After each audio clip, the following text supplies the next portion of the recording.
Hello everyone, welcome to coding for dev. तो आज की वीडियो में आपको बताऊंगा मॉड्यूल्स के बारे में कि हमारे जावास्क्रिप्ट में जो जो मॉड्यूल्स होते हैं, जैसे होता है कॉमन जेएफ, होता है एएमडी, होता है ईएफएक्स मॉड्यूल्स होते हैं। इन सारे मॉड्यूल्स में आपको डिटेल में एक्सप्लेन करूंगा। ओके, तो मॉड्यूल क्या होते हैं जावास्क्रिप्ट में?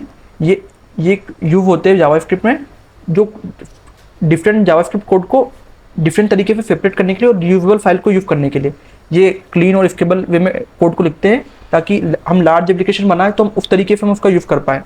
तो मॉड्यूल्स है क्या, वाई मॉड्यूल्स? ये अवॉइड करते हैं ग्लोबल स्कोप पॉल्यूशन को। ये इनकैप्सुलेशन होता है इसमें प्राइवेट और पब्लिक कोड का। कोड को हम रीयूज कर सकते हैं, मेंटेनेबिलिटी उसकी हाई कर सकते हैं हम उसको, और डिपेंडेंसी मैनेजमेंट कर सकते हैं। सबसे पहले बात करते हैं कॉमन जेएफ। कॉमन जेएफ क्या होता है? ये यूज होता है नोड जेएफ में। ये डिफॉल्ट होता है मेनी नोड जेएफ इन्वायरमेंट के लिए। तो जैसे अगर आपके पास एक कोड है कॉन्स्ट 8 है, अब आपके पास 8 का कोड है, आपको इसको एक्सपोर्ट करना है कि आप इसको दूसरे इसमें यूज कर सकते हो। तो आपने क्या करा, मॉड्यूल डॉट एक्सपोर्ट करा आपने ऐड को, और आपने फिर एक और आपका दूसरा एक वेरिएबल है एप डॉट जेएफ। ओके, आपने उसमें रिक्वायर कर लिया मेथ को, और आपने यहाँ पे इसको यूज कर लिया।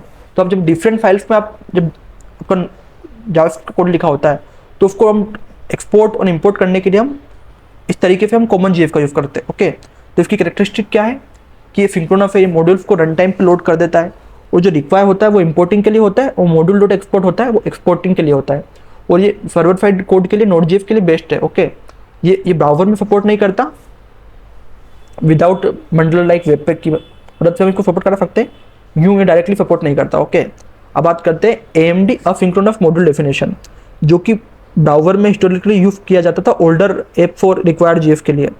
इसमें क्या होता था कि हम डिफाइन करके हम फंक्शन को इंपोर्ट कराते थे और इसको रिक्वायर करके एक्सपोर्ट कराते थे। तो इसमें क्या होता था कि असिंक्रोनस लोडिंग होती थी। ये ब्राउजर के लिए अच्छी होती थी, इसमें डिफाइन का यूज़ करके करते थे हम एक्सपोर्ट, और इंपोर्ट रिक्वायर करते थे, इसकी वजह से इंपोर्ट करते थे। और ये डिफाइंड है क्लाइंट साइड जावास्क्रिप्ट के लिए। इसने मोस्टली रिप्लेस किया है, ईएफएक्स मॉड्यूल ने इसको रिप्लेस कर दिया है। ओके, अब बात करते हैं ईएफएक्स मॉड्यूल की। जो मॉडल हमारी जावास्क्रिप्ट है नोड जेएफ, उसमें हम किसका यूज़ करते हैं? मॉड्यूल का यूज़ करते हैं, ईएफएक्स मॉड्यूल का यूज़ करते हैं। जो हम पैकेट डॉट जीएफ फाइल में अगर आपने देखा होगा नोड जेएफ को रन करा है, तो उसमें टाइप लिखा होता है। तो टाइप जो ये सारे मॉड्यूल्स होते हैं जो टाइप होते हैं, ओके, इसमें हम क्या का यूज़ करते हैं? इसमें हम एक्सपोर्ट के लिए एक्सपोर्ट का यूज़ करते हैं। जिसमें कोई भी फाइल इंपोर्ट एक्सपोर्ट करानी है, तो हम डायरेक्टली एक्सपोर्ट उस वेरिएबल का नाम हम उसको एक्सपोर्ट कर देते हैं। और इंपोर्ट के लिए हम इंपोर्ट मल्टीप्लाई, अधिकतर आप भी जब कोड लिखते होंगे आपके जावास्क्रिप्ट या रिएक्ट का, तो आप इंपोर्ट कैसे करते हो? डायरेक्टली उनको इंपोर्ट करके यूज़ कर सकते हो। तो ये है जो मॉड्यूल है, ये हम कौन से मॉड्यूल का यूज़ कर रहे हैं? ईएफएक्स मॉड्यूल का यूज़ कर रहे हैं। अधिकतर इसी मॉड्यूल का यूज़ करते हैं फ्रंट एंड में भी और बैक एंड में भी। अधिकतर कुछ जगह पे हम बैक एंड में हम जो हमारे पहले वाला मॉड्यूल है कॉमन चीज उसका भी यूज़ करते हैं, लेकिन हमें इसका भी यूज़ करते हैं बहुत जगह पर। ओके, अब बात करते हैं इसमें हम पहले इसको अगर यूज़ करने के लिए हमें क्या करना पड़ता है? हमें टाइप सेट करना पड़ता है मॉड्यूल। ओके, अब बात करते हैं की डिफरेंस, तीनों में डिफरेंस क्या है। तो अगर लोड टाइप की बात करें तो कॉमन जेएफ सिंक्रोनस है, और जो एएमडी था हमारा वो भी असिंक्रोनस है, और जो ईएफएक्स मॉड्यूल है असिंक्रोनस है ब्राउजर के अंदर। ओके, अब बात करते हैं सिंटैक्स की। तो इसमें कॉमन जेएफ में हमें रिक्वायर करना पड़ता है, एएमडी में डिफाइन करना पड़ता है, और ईएफएक्स मॉड्यूल में हम इंपोर्ट एक्सपोर्ट करते हैं। प्लेटफॉर्म की बात करें तो कॉमन जेएफ हमारा नोड जेएफ में रन करता है, एएमडी हमारा ब्राउजर में ओल्ड में रन करता था। और अब बात करें ईएफएक्स मॉड्यूल की, तो ब्राउजर और नोड जेएफ दोनों में रन करता है। अब डिफॉल्ट एक्सपोर्ट की बात करें तो इसमें हमें मॉड्यूल डॉट एक्सपोर्ट कराना पड़ता है, और इसमें रिटर्न होता है डिफाइन से। और ईएफएक्स मॉड्यूल में हम रिटर्न करते हैं एक्सपोर्ट डिफॉल्ट से रिटर्न करते हैं।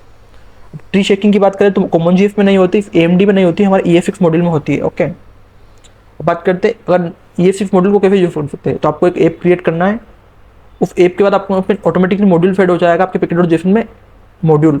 तो आपको उसको चेंज करना है, फिर आप आपके कोड में डायरेक्टली मॉड्यूल्स का यूज कर सकते हो। ओके, अब बात करते हैं बंडलर और ट्रांस कंपाइलर, ये क्या होते हैं। तो जो वेब पैक है, रोलअप है, पार्सल है, जो बंडल क्रिएट करने के लिए यूज़ किए जाते हैं प्रोडक्शन के लिए, उनको हम बोलते हैं बंडलर्स। ओके, और जो बेबल है ये क्या है? ट्रांस कंपाइल है, जो ईएफएक्स मॉड्यूल को हमारे कॉमन जेएफ में बैकवर्ड कंपेटिबिलिटी मतलब कन्वर्ट करता है, उसको हम बोलते हैं बेबल। ओके, तो यूज केस बताया अगर तीनों का हम, तो नोड जेएफ लिगेसी में कॉमन जेएफ यूज होता है, और मॉडर्न जो ब्राउजर ऐप्स है उसमें हम इंपोर्ट ईएफएक्स मॉड्यूल का यूज़ किया जाता है, और जो जेएफ बेस्ड ऐप होती है उसमें एएमडी का यूज़ होता है, और ट्री शेकिंग बंडलिंग के लिए हम ईएफएक्स का यूज़ करते हैं।